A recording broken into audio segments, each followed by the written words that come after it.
नमस्कार, वैशाली ब्लॉगमध्ये मी पुन्हा एकदा तुमचं मनापासून स्वागत करते। तर आज मी देवघराच्या तिथले चांगलं साफ करून घेतलं आहे, कारण खूप जड आहे आणि एकटीला ते देवघर हालतच नाही आहे। त्यामुळे आकांक्षा घरी होती, तर मग तिच्या मदतीने मी हे देवघर थोडंसं हलवलं आहे आणि त्याच्या खालून साफ करून घेतलं आहे। तर मंडळी, हा व्हिडिओ आहे 28 नोव्हेंबरचा। तर मी घरं वगैरे सगळं साफ केलं आहे आणि सोफ्याचे कवर ते पण धुतलेत, पण त्याचा व्हिडिओ बनवला नाही। तर मंडळी, मी एवढे साफसफाई का बरं केली, तर मला गुरुचारित्र पारायण मांडायचं आहे।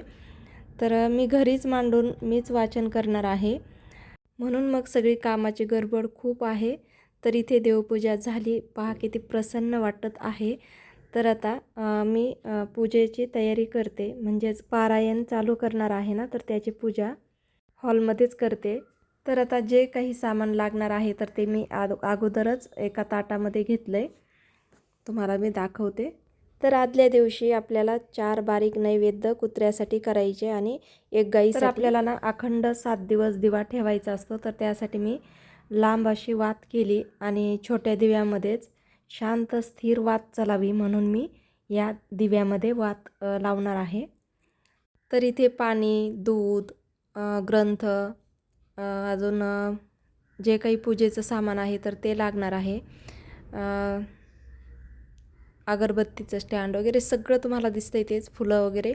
तांदूळ घेतलेत एका प्लेटमध्ये आणि आपल्याला पहिल्यांदा आसन ठेवायचं आहे आणि आसन ठेवल्यानंतर त्यावरती हळदी कुंकू फूल वाहून आपल्याला देवाला नमस्कार करायचा आहे। म्हणजेच आसन जे आहे तर त्याला नमस्कार करायचा पहिले। नंतर त्यावरती बसून आपल्याला एका चौरंगावर लाल किंवा पिवळा कपडा, ब्लाऊज पीस म्हणा किंवा एखादा कापड असेल तर ते कोरं टाकायचे। तर प्लेटमध्ये तांदूळ घेण्याचं कारण म्हणजे आपला जो कलश आहे तर तो हलू नाही म्हणून। त्यामध्ये हळदी कुंकू व्हायचं। पाणी ठेवल्यानंतर आपल्याला त्यामध्ये एक सुपारी ठेवायची, 1 रुपयाचं नाणं ठेवायचं, म्हणजे कलशमध्ये घालायचं आणि हळदी कुंकू वाहून आपल्याला नारळ ठेवायचे। 5 विड्याची पाने किंवा आंब्याची पानं घेतलीत तरीही चालेल। हळदी कुंकू वाहून घ्यायचं आणि त्यानंतर आपल्याला यावरती वस्त्रमाळ घालून घ्यायची।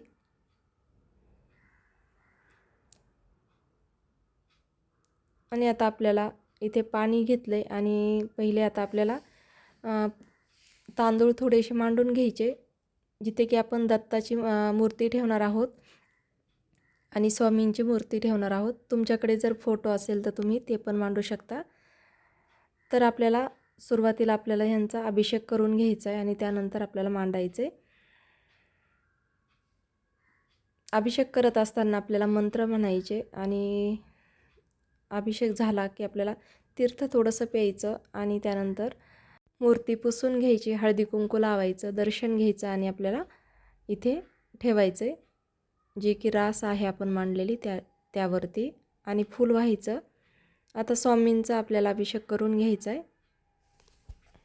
आता दत्ताला आणि स्वामींना आपल्याला अभिषेक झाल्यानंतर संकल्प सोडायचा। संकल्प काय सोडायचा की आपली सर्वात मोठी काय इच्छा आहे तर ती आपण बोलायची। तर मंडळी, या पूजेमध्ये जर तुम्हाला काही माहीत असेल आणि माझ्याकडनं काही चुकलं असेल तर मला कमेंटमध्ये सांगू शकता। त्याचा मला राग येणार नाही, कारण मी पहिल्यांदाच हे पारायण चालू करत आहे। कारण हे गुरुचारित्र पारायण किंवा कुठलंही पारायण मी कधीच केलेलं नाही। माझे सासरे होते तेव्हा ते करायचे, पण मी स्वतःहून कधीच केलं नाही। तर इथे अशा पद्धतीने पूजा मांडली, फुलं। तर इथे माझ्याकडे ग्रंथ मांडायला स्टँड आहे, तर त्यावरती मी ग्रंथ ठेवला आहे आणि आकांक्षा इकडे रेसिपी बनवत होती। तर तुम्हाला मागच्या व्हिडिओमध्ये मी अव्होकॅडो दाखवलं होतं, तर त्यापासून सँडविच बनवत आहे। तर इथे 2 अव्होकॅडोसाठी इथे घेतलेले आहे। तर इथे 2 चमचे ऑरिगॅनो घ्यायचं आहे, 1 चमचा चिली फ्लेक्स, तिखट तुम्हाला किती आवडतं त्यानुसार घेऊ शकता चिली फ्लेक्स। कांदे घेतलेत मध्यम आकाराचे 2 बारीक चिरलेले, टोमॅटो घेतलं आहे 1 मोठ्या आकाराचं बारीक चिरलेलं, आणि ब्रेड लागणार आहे। तर इथे 1 छोटं मध्यम आकाराचं पॅकेट घेतलं आहे। याला कापायचं आणि त्यातला गर काढून घ्यायचा।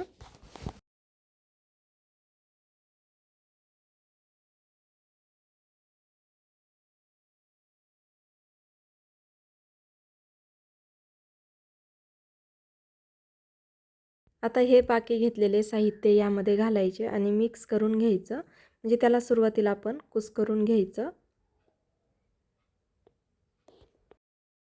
यामध्ये ना मंडळी, तुम्हाला जर मॅगी मसाला आवडत असेल तर यामध्ये तुम्ही घालू शकता. लिंबाचा रस घालायचा अर्धा चमचा, आवडला तर घाला, पण छान लागतो. तर चमच्याने आपल्याला चांगलं मिक्स करून घ्यायचं आहे. तर मी स्वतः माझ्या हाताने घरगुती मसाले बनवत आहे. जर तुम्हाला मसाले बनवणं शक्य होत नसेल तर तुम्ही मला स्क्रीनवरती नंबर दिला आहे त्यावरती कॉल किंवा व्हॉट्सअप करू शकता. आणि भरपूर प्रकारच्या चटण्या पण बनवते. जर तुम्हाला आवडल्यास तुम्ही दिलेल्या नंबरवरती कॉल किंवा व्हॉट्सअप करून चटण्या ऑर्डर करू शकता. तर आता मिक्स झालं आहे. यामध्ये आपल्याला थोडं मीठ घालायचं आहे आणि कोथिंबीर घालायची. परत एकदा मिक्स करून घ्यायचं.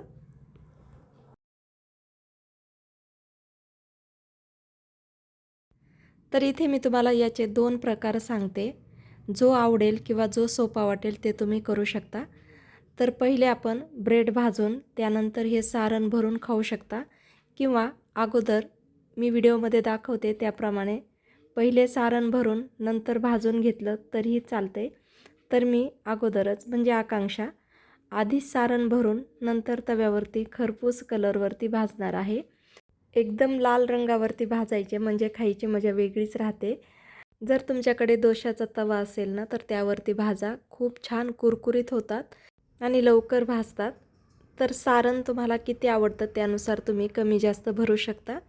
तर आकांक्षाला जास्त सारण आवडतं म्हणून ती जास्त भरते. आता हे भाजताना आपल्याला तूप किंवा बटर वापरायचं आहे. आता यावरती आपल्याला चीज घालायचे. चीज तुमच्या आवडीनुसार कमी जास्त तुम्ही घालू शकता. तर इथे आमच्या आकांक्षा मॅडमला तर चीज म्हटलं की खूप आवडतं, त्यामुळे ती जास्त चीज घालणार आहे. तर तुम्हाला माझ्या गुरुचारित्र्याची पूजा आणि आजची आकांक्षाची रेसिपी यामध्ये काय आवडलं हे मला कमेंटमध्ये सांगा. आजचा व्हिडिओ कसा वाटला हे पण मला कमेंटमध्ये सांगा. जर माझ्या काही चुका झाल्या असतील तर ते पण मला कमेंटमध्ये नक्कीच सांगू शकता. तर इथे भरपूर असं चीज घातलं आहे. याला भाजून घेण्यासाठी दोशाचा तवा गरम करत ठेवला आहे, तर त्यावरती भाजून घेते. तर इथे अर्धा चमचा तूप घालायचं आणि यावरती खरपूस कलरवरती भाजून घ्यायचं. एकदम कुरकुरीत होईल एवढं भाजायचं. तुम्हाला जर व्हिडिओ आवडला असेल तर लाईक, शेअर, चॅनलला नवीन असाल तर सबस्क्राईब करा. तर इथे तव्यावरती दिसत असेल दोन्ही प्रकारच्या आकांक्षा तुम्हाला भाजून दाखवते. तर इथे झाले आपले अव्होकॅडो सँडविच तयार. व्हिडिओ पाहिल्याबद्दल धन्यवाद.